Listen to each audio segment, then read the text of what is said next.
Back to work na ho ba? Opo, ma'am. This afternoon po, kasi po pinareceive sa akin yung copy ng order ng Office of the Executive Secretary ordering me to resume my duties. So, pumasok na po kanina pong hapon. So yung inyong order ay nanggaling kay ES Lucas Bersamin?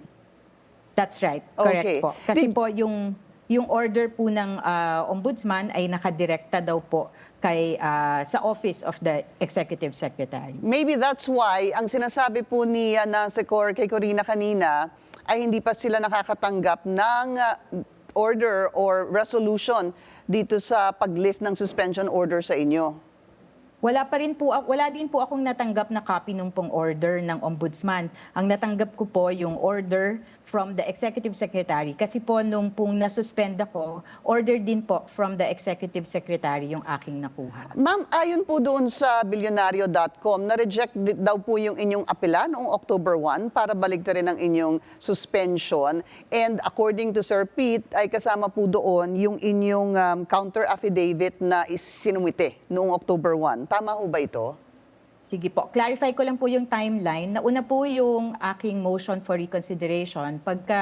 Pagkababa po kasi nung order of suspension, nag-file po ako, I think, after 3 days nung natanggap ko yung order of suspension, nag-file po ako ng motion for reconsideration. And then yung counter affidavit naman po, ay final ko 10 days after ko po na-receive yung complaint affidavit na later pa po, maraming araw pa po ang lumipas bago ko po natanggap yung complaint affidavit pagkatapos po na nasuspend po ako eh. So, nauna po talaga yung motion for reconsideration before the counter affidavit. Okay, so MR muna bago ang inyong sagot at isinumite ang inyong counter affidavit. Ma'am, so does this mean tapos na ho yung issue for now? Tapos na po yung issue on the preventive suspension, ma'am. Pero buhay pa po yung kaso kasi po, the preventive suspension, ang tawag po dyan parang interlocutory order, hindi pa po niya kabuuang na natatapos or nare-resolve yung pong main case na nakafile po. So, tuloy pa rin po yung kaso. Pero dahil po sa pag-uutos ng Ombudsman through the Office of the Executive Secretary, kailangan ko na pong bumalik sa trabaho. And I'm sure that makes you happy. Totoo po. I think this is the only time that, sabi ko nga po sa mga kakilala ko, this is the only time that I'm happy that vacation is interrupted. Vacation quote-unquote po. Opo. Meron pong nagsasabi na meron daw nag-lobby umano na ilang mga business group para maibalik kayo sa pwesto. What can you say about this? Could you care to comment? Hindi ko po alam po yung basihan, kaya po baka po mahirap pong magkomento. Although hindi naman po natin ma-deny that there were several business groups that issued statements of support pagkatapos For po you. nung aking suspension. And what is the siguro order of the day now that you're back? Sorry, ma'am. Ano ho Paulit ang po. order of the day ngayong pong nakabalik na po kayo sa ERC?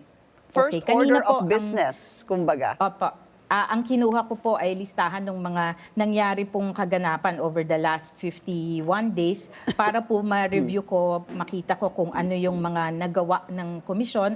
Kasi po marami din naman nagtuloy, especially after OIC Jessie Andres was appointed. Nagtuloy po yung business po ng komisyon. So aralin ko po kung ano yung mga nagawa nila para po makita natin kung ano yung mga priority items na natapos na. And then we pick up from there kung ano po yung ating urgent priority items. Did you see any concerns or problems when you were suspended na na-implement sa ERC, ma'am? That's what I mean. Wala naman po, but because all I see is what's reported in the media, so baka din po hindi pa po kumpleto. So I'd rather review the records of the commission first, and then we'll pick it up from there. ERC Chair Mona Lisa de Malanta.